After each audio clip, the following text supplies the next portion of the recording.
প্রথমত যে আইনটা নিয়ে তোলপাড় সেটা হলো 1950 সালের একটা আইন, গো হত্যা বিরোধী আইন।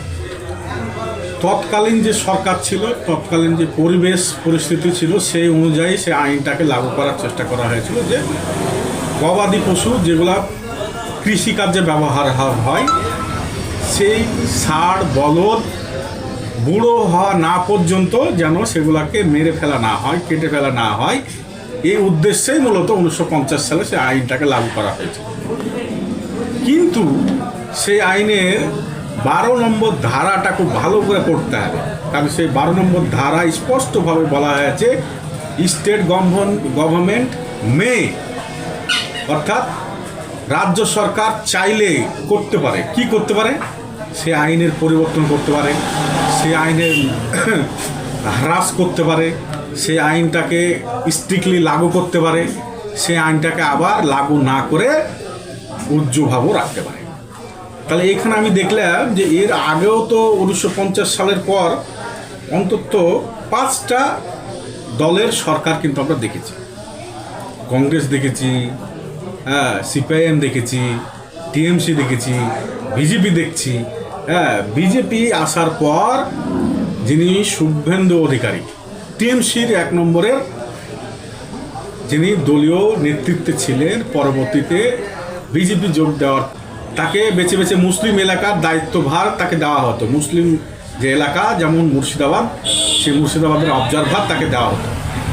তিনি একসময় মুসলিম দরদি নেতা ছিলেন এবং তিনি বাংলার মসনদে আজ বসে আছেন। তিনি হঠাৎ করে হিন্দু বাঁচাও এবং এক্সট্রিমিস্ট হিন্দু হওয়ার নাতিরে কি করে বসলেন যে নাকি গরু নিধন করা যাবে না। তাহলে আমি একজন সাধারণ নাগরিক হিসাবে আমি বলতে চাইছি যে মুসলিম সমাজের যারা আমার ভাই ব্রাদার আছে তাদের উদ্দেশ্যে যে গরু কিন্তু আমাদের এখানে জায়েজ বলা হয়েছে। আদার্স যে জায়েজ বিষয়গুলো আছে, জায়েজ বস্তুগুলো আছে, পশুগুলো আছে, তার মধ্যে সেম একটা বিষয় হলো গরু। অন্যান্য বিষয়ের মধ্যে একটা বিষয় হলো গরু। তাহলে গরু খেতেই হবে, গরুই কুরবানি দিতে হবে, এমন কিন্তু কোথাও বলা নাই, কোনো হাদিসে বলা নাই, কোরআনে তো উল্লেখ নাই। তাহলে এই বিষয়টা নিয়ে হিন্দু মুসলমান মারামারি করবে কিংবা এই বিষয়টা নিয়ে মুসলিমরা বাড়াবাড়ি করবে, এটা কিন্তু আশা করা যায় না। বকরি ঈদ বলা হয়, এই ঈদুদ যে আমাদের ঈদুজ্জাহা, এটাকে বকরি ঈদ বলা হয়। বেঙ্গলি এবং ভারতীয় উপমহাদেশে, ভারতীয় উপমহাদেশ বলতে গেলে আমরা বোঝাই ভারত, পাকিস্তান, আফগানিস্তান, বাংলাদেশ, নেপাল, শ্রীলঙ্কা, ভুটান, এই যে ভারতীয় উপমহাদেশ, এখানে বকরি ঈদ বলা হয়। কেন বলা হয়? কারণ এখানে এক সময়ে যে রাজা রাজরারা ছিল, যখন মুসলিম সংখ্যালঘু ছিল, এখনও সংখ্যালঘু, কিন্তু যখন মুসলিমরা একদম অতি অল্প সংখ্যক ছিল এই জায়গায়, তখন কিন্তু এখানকার রাজরারা হিন্দুরা তাদেরকে গরু কুরবানি করতে দেয়নি। তখন শুধুমাত্র বকরি অর্থাৎ ছাগলই কুরবানি করতে। সেই ট্রেন্ডটাকে বজায় রাখতে গিয়ে এই ঈদের নামটাই পরিবর্তন হয়ে গেল, যে সুন্নাতি নাম ঈদুজ্জাহা, সেটাকে পরিবর্তন করে হয়ে গেল বকরি ঈদ। পরিষ্কার তাহলে বিষয়টা, যে এক সময় তাহলে বকরি তাহলে কোরবানি হতো। আরবে অধিকাংশ পাওয়া যায়, আমরা দেখি হাদিসে পাওয়া গেছে, কোরআনে পাওয়া গেছে যে ইব্রাহিমের পরিবর্তে দুম্বা আমরা কোরবানি দেখেছি। হাদিসে বলা হয়েছে বারবার যে এখানে বেশিরভাগ দুম্বার চাষাবাদ হয়, সেখানে আমরা দুম্বাই কোরবানি দেখেছি। সেখানে তো গরুর প্রশংসা হয় না। আমাদের ভারতীয় উপমহাদেশে যেহেতু গরুর প্রচলনটা বেশি আছে, গরুর উৎপাদন বেশি আছে, গরুর সংখ্যাই বেশি, তাই কারণে ভারতীয় উপমহাদেশে গরু কোরবানিটা প্রচলন ছিল।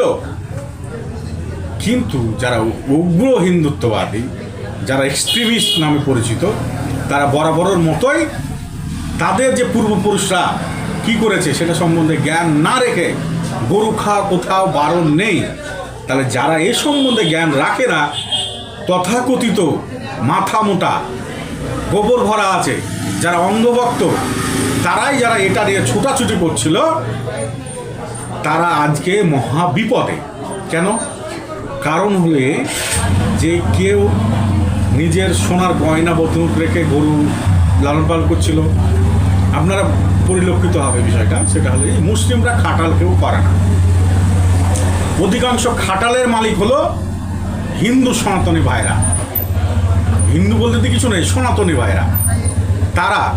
তারা অধিকাংশ খামারের মালিক, তারাই খাটাল করে, তারাই গরুর ব্যবসা করে, তারাই মূলত গরুর উৎপাদন প্রোডাকশনটা করে থাকে। তারা আজকে মহা বিপদে।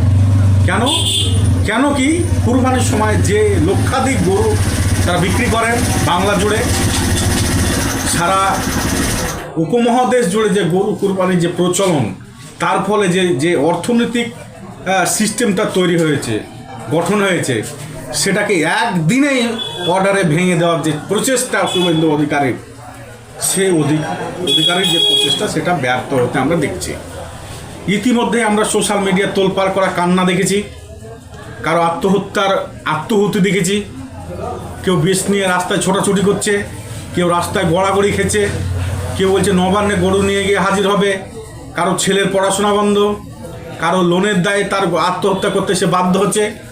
এই যে পরিস্থিতি যে তৈরি করেছে, তারা নিজেদেরকে উগ্র হিন্দুত্ববাদী বিজেপির প্রতিষ্ঠাতা বলে দাবি করে, কিন্তু আদৌ তারা হিন্দুও নয়, তারা বিজেপিও নয়, তারা হলো সুবিধাবাদী।